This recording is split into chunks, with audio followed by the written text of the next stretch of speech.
আচ্ছা দাদু, আমার আব্বা ফর্সা, মা ফর্সা, কিন্তু আমি কালো কেন? কারণ তুই তোর বাপের বান্টুর কালারের হয়েছিস।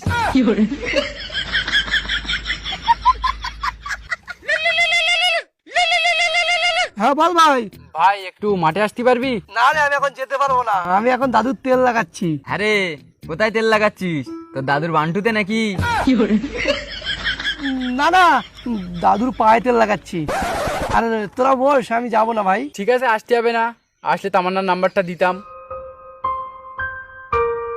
ভাই মন খারাপ করিস নি, ও আসনি তো কি হয়েছে, আমি তো আছি। না না দাদু, বেশিক্ষণ লাগবে না, এই 2 মিনিটই যাচ্ছি, গিয়ে তোমার তেল লেগে দেবো কোনি। না না, ছোট ঠাঙ্গে লাগাবো না, বড় ঠাঙ্গে লাগাবো কোনি। ভাই আমি জানতুম তুই আসবি। দেখেছিস, এই হচ্ছে বন্ধুত্বর পরিচয়। বন্ধুত্ব না বাল, কই দে তোমার নাম্বার দে। লে নাম্বার তোল, 95। আর তুই ডাকলি কেন তাই বল। ভাই আমার না আর বাঁচতে ইচ্ছা হচ্ছে না। আজকে আমার বাপটা বিনা দোষে আমার হদ্দমার মেরেছে। না, চাচা তো বিনা দোষে মারবে না, কিচ্ছু তো একটা করেছিস। সত্যি বলছি ভাই, কিছুই করিনি। এই গরমে বাড়ি শুধু দুটো গাছ লেগে গেছে, তাই মেরেছে। হ্যাঁ, গাছ লাগালে কেউ মারে? আচ্ছা বলতো দেখি, কি গাছ লাগিয়েছিস? ওই দুটো গাঁজা গাছ লেগে গেছি। শালা রক্তকোটের বেটা, বাড়ি গাঁজা গাছ লাগালে মারবে না তো তুলে রেখে দেবে? আর শোন, এ তো গাঁজা গাছ বসকে দোষ করেছে, এর বাপটাও ভালো না। আগের দিনের বাড়ি পাই দিয়ে আমি যাচ্ছি, এর বাপের বলছি কিনা মাটিকে হ্যান্ডেল মেরে আই। বল কত বড় শুয়ারের বাচ্চা। আরে তোরা যে হ্যান্ডেলের কথা ভাবছিস সেই হ্যান্ডেল না, ওই মেশিনের হ্যান্ডেল মারতে বলছিল। ও, ওই মেশিনের কথা বলছিল। আর শোন ভাই, এ শুধু গাঁদা গাছের জন্য মারিনি, এ আরো অনেক কিছু করেছে।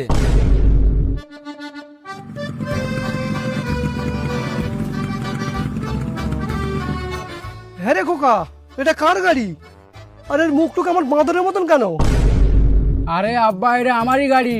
আর এর মুখ টুক এরামটা কি আছে, এটা এখনকার ফ্যাশন। ও খোকা, যাই বলিস, এই গাড়িতে কিন্তু তোর হেভি মানাবে, কারণ তোর মুখ আর গাড়ির মুখ দুটো শুয়ারের মতন। পাড়ার লোক তো আর এমনিতে সাপড়ে বলে না, একে তো জামা কাপড় পরিস বাঁদরের মতন, তার উপরে গাড়িটাও কিনেছিস তেমন।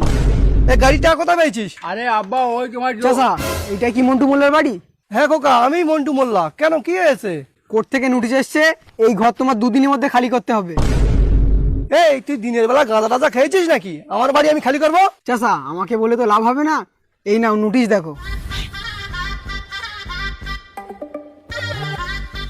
আমি রাজা মোল্লা, পিতা মন্টু মোল্লা, আমি স্বইচ্ছায় আমার পিতার সমস্ত সম্পত্তি শাহিদ মোল্লার নামে লিখে দিলাম। আর পরবর্তীকালে আমার পিতা